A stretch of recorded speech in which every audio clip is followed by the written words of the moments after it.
tarde, meu nome é Felipe, bem-vindos ao meu canal Turismo em Brasil. Gostaria de convidá-los a subscrever, siga-me no Twitter, Instagram, Facebook, não esqueça, ative as notificações, deixe o seu like no sininho, um joinha. Suporte esse canal com as doações, compartilhe esse vídeo com seus amigos. Muito obrigado, fique à vontade de deixar seu comentário, faça sua pergunta.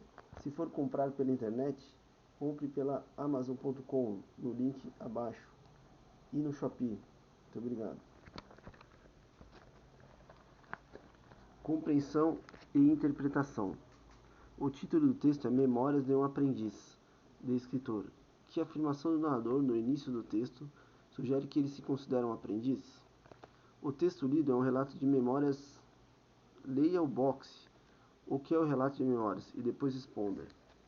O que é um relato de memórias? O relato de memórias é um gênero textual no qual são contadas experiências pessoais, com base em fatos e impressões que ficaram gravados na memória do autor.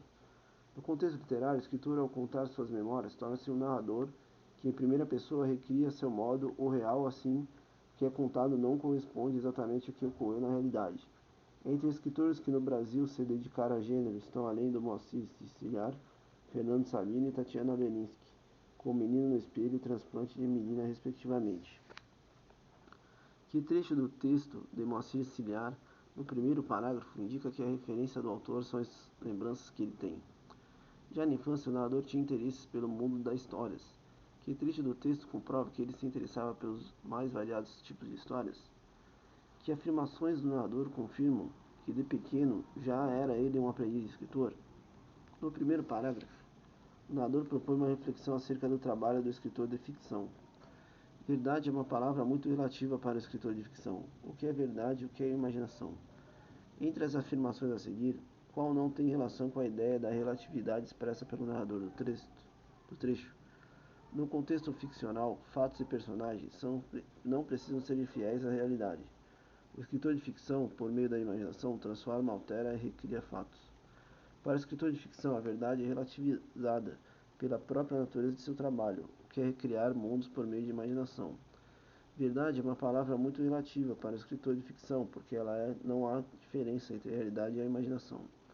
Para ilustrar a idade da relatividade da verdade para o escritor de ficção, o narrador conta com o episódio de uma suposta queda de um avião, narrada em detalhes por um colega na juventude.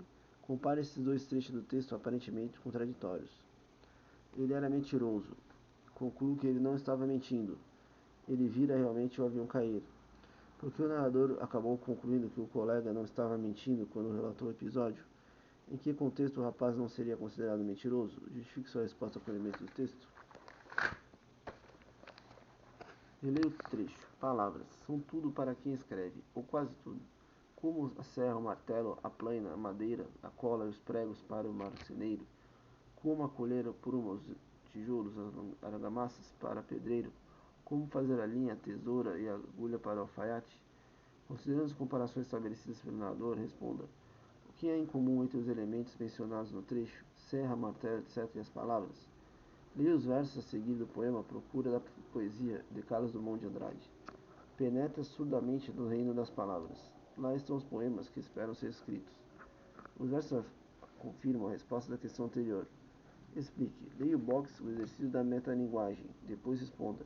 O texto de Moacir Ciliar e os versos do Carlos Drummond de Andrade são metalinguísticos? Por quê? O narrador afirma que as aparências enganam. O escritor, no jardim sentado, quieto, está trabalhando, enquanto mexendo com a terra, cuidando das plantas, está descansando. Deduza. Nesse contexto, com que consiste o trabalho do escritor? O vizinho se engana em relação aos momentos de trabalho e ao descanso do escritor? Dê sua opinião. O que o leva a esse engano? Conclua. Por que, segundo o narrador, a literatura nem sempre parece trabalho? O escritor colombiano Gabriel García Márquez, ao sentar-se para produzir, gostava de ter consigo, além da máquina de escrever, também tesouras, lápis, borrachas, grampeador, etc. Que esses equipamentos representavam, para o escritor, o que ele gostava de estar rodeado deles. O escritor gostava de sentir, como operário, uma construção de Vinícius de Moraes. Leia o boxe. O operário em construção, depois responda. O que trabalho do escritor e o trabalho do operário que tem em comum? Explique. No último parágrafo do texto, lê-se: as palavras são tudo. Você disse, Moacir. Você mentiu, Moacir. Mais uma vez você mentiu. Por que o próprio narrador se corrige? Na sua opinião, o narrador mentiu ou apenas fez ficção? O exercício da metalinguagem, a linguagem que fala sobre a linguagem chama-se metalinguagem. São exemplos de metalinguagem os filmes que tematizam o próprio cinema, pinturas que